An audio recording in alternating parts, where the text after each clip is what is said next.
Hello my fellow readers, in this video I'm going to talk about Romance of the Imperial Capital Kotogami, a tale of living alongside spirits. That is a long title, although light novels usually have long titles. So this is a light novel by Yamori Mitikusa, and this tells the story of Akari, right here, who's kind of a straight-laced business lady. She likes the single life that she's living. She has her own little apartment. She doesn't want people pressuring her about getting married and starting a family. She's an independent woman. However, one day, upon returning to her apartment, the area is attacked by this fire beast, and her apartment complex ends up getting destroyed. There's a battle that happens with the beast where she is saved by a yokai, Yagyo, and also a narrator. This is very interesting. So there's yokai, and yokai can be either summoned or trapped within these kotogari, books, essentially. And so narrators can read the books and summon the yokai, and those are the Kotogami. Is it Kotogatari? Is that it? Hold on, I jotted it down. Kotogatari are their books, and then the Kotogami are the yokai that are in the books that get summoned. So there is a narrator that comes and reads, and I think Yagyo and the narrator, I don't know if I can't remember if they fully defeat the beast, but the beast goes away. So now Akari is homeless, and the narrator asks to speak with her and offers her, and also Yagyo comes along, and the narrator offers her a place to live and a small job, so she'll get some money and a place to live if she does what's asked of her. She doesn't want to, because she does not like fiction, she doesn't like books, and she doesn't really want anything to do with the narrators. We will come to discover that there's a whole backstory there about why this is the case. But we also know that Akari doesn't like any of these, but she seems to have the power to control the Kotogami, because Yagyo is a Kotogami who is kind of an independent Kotogami, but that Akari had the ability to control. So that's where their interest in her comes in. The narrator's interest in her is because she seemed to have that ability, and especially to control this kind of unknown entity, to give him more presence. So yeah, she ends up agreeing, I think mostly because she doesn't have anywhere else to go and she will make some more money. So she goes and lives in this house that she'll have to take care of, and now kind of has the care as well of this Kotogami. And, you know, it's a typical story where you'll meet other Kotogami that Akari ends up working with. And so there's like one that takes care of the house that Akari helps. And then there's one that's like a sword wielder. I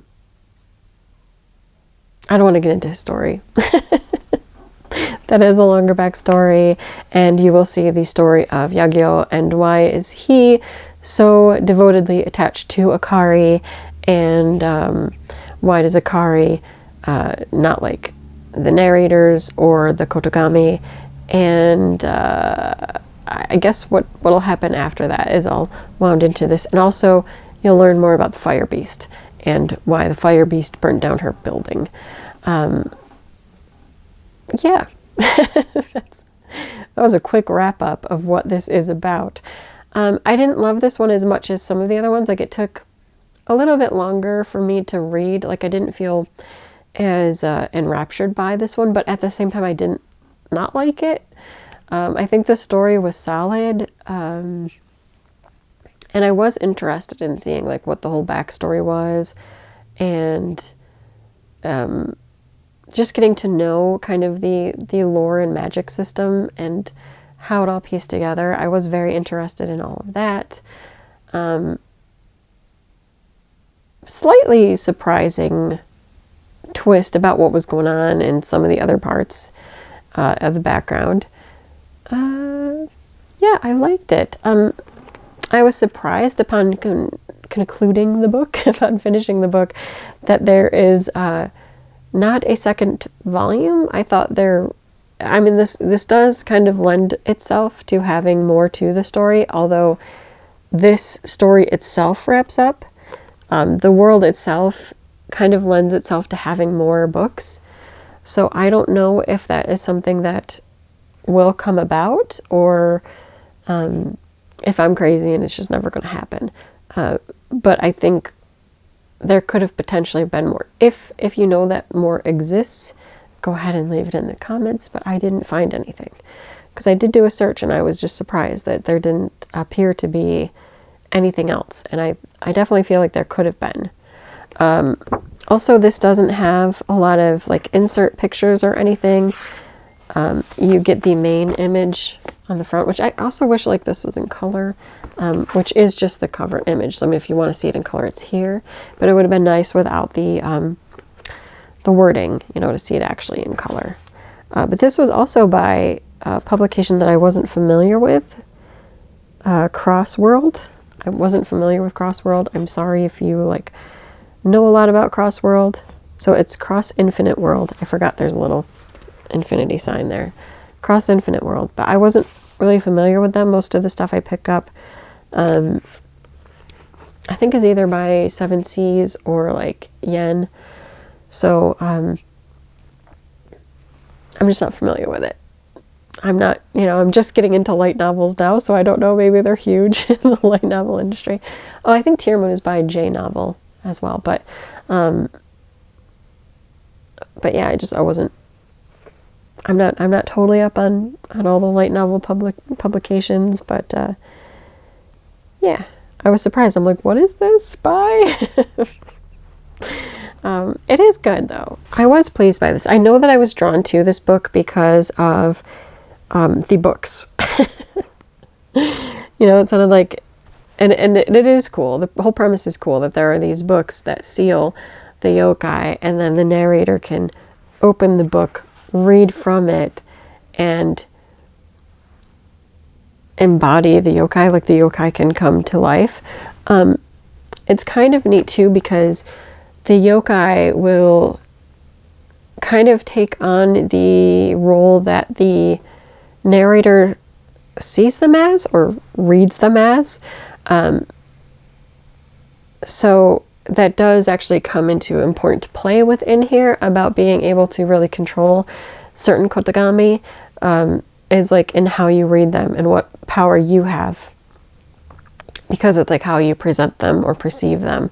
And I thought that was really neat. I honestly haven't read anything like that before, so I thought that was pretty cool. And yeah, I was definitely drawn by just the fact that it was like books. But I thought at the same time it's interesting because Akari doesn't like them. Like she's very anti fictional worlds and fiction. She doesn't want even to like talk about it. Like, don't even bring it up to her. She's not interested. And I thought that was it was a little bit different, because a lot of times with stories, the main character is kind of like, even if they're reluctant, it's not like as reluctant as Akari seems to be. And then even when she gains the ability, like she knows she has the ability to do these things, and she actually has some great control and power, she's still reluctant. Like she still doesn't want to do it. There's still this plan to leave the house and go back to her regular mundane life. And I found that kind of interesting and a bit charming. Like it's one of those qualities that keeps you reading, because you know that this kind of curmudgeon-y, straight-laced character is going to change. And so it's just that journey, seeing how it's going to happen. Still think there could have been more, but you know what? That's fine. I think that's all I want to say about this. It's a quick light novel, even though I said it took me a little bit longer. I mean, It wasn't like ridiculously long. With the author note, it's 232 pages. It's completely readable. It's not that big of a book. Those are my thoughts. That's it for this video. Until next time.